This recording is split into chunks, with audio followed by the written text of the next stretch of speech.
Louisiana beer reviews, Corona Light. I had to come down here because that compressor motor is so loud, it's driving me nuts.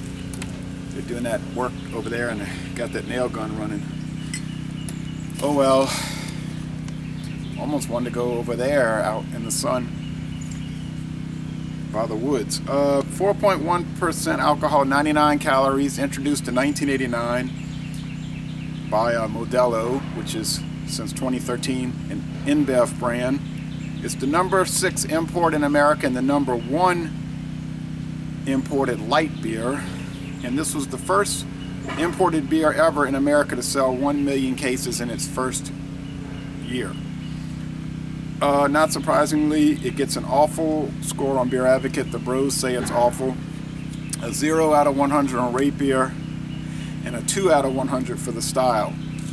This is a revisit, so this is a special edition. I haven't had this in almost 3 years. Clear bottle, might be skunked. 12 ounce. Bought this at Martin Wine Cellar for $1.29. Okay.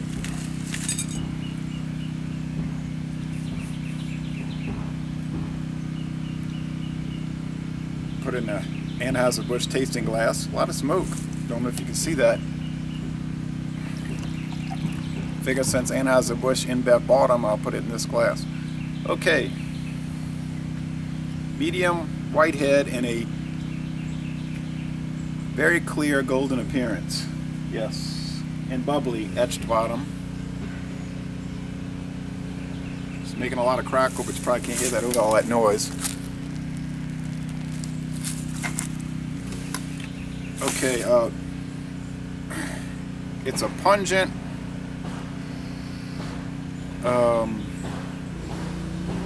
malty aroma, maybe a little corn and hop oil, but I wouldn't say skunky. There might have been an initial rush of that, but that whiffed right away. It is not a skunked beer, but you can't say it has no aroma. No, it's just faint, but it's there. Let's go with the flavor.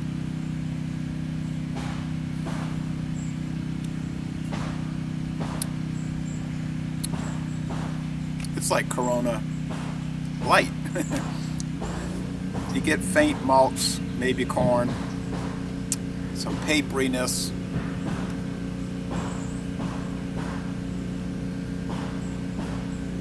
Which I get in a lot of Latin American beers.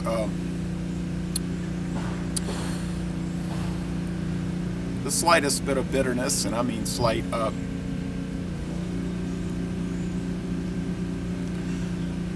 Of course, it's a light and watery mouthfeel, and the finish is crisp, clean. It's refreshing here at 10:30 in the morning, and it's dry and highly drinkable.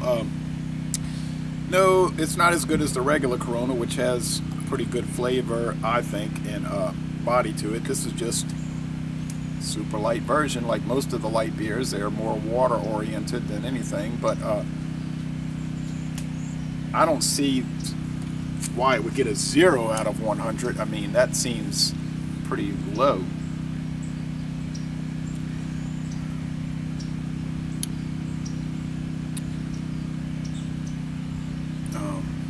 I mean, I could say, alright, this beer's average, it's a C, there's not much going on here, but it's no bad flavors or aromas.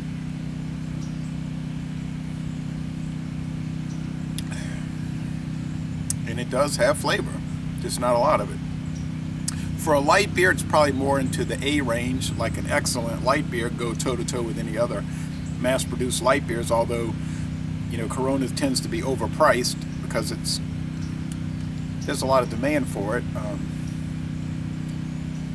So if I was buying a light beer, I'd probably just get, and I wouldn't be buying a light beer, I never do, but except to review them. But if I was buying a light beer, I would just look at the price. Like, I would get Milwaukee's Best Light, which is just as good as this. Can't say it's better, but it's just as good. So now, as far as that noise goes, no big problem. I only have to listen to it 12 to 14 hours a day for about a year. So,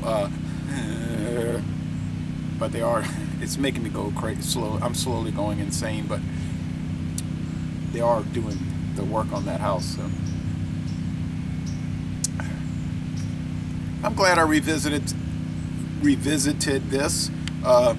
There's not much to say about it, but certainly it doesn't deserve an awful score or a 0 out of 100. I guess that's the only point of this.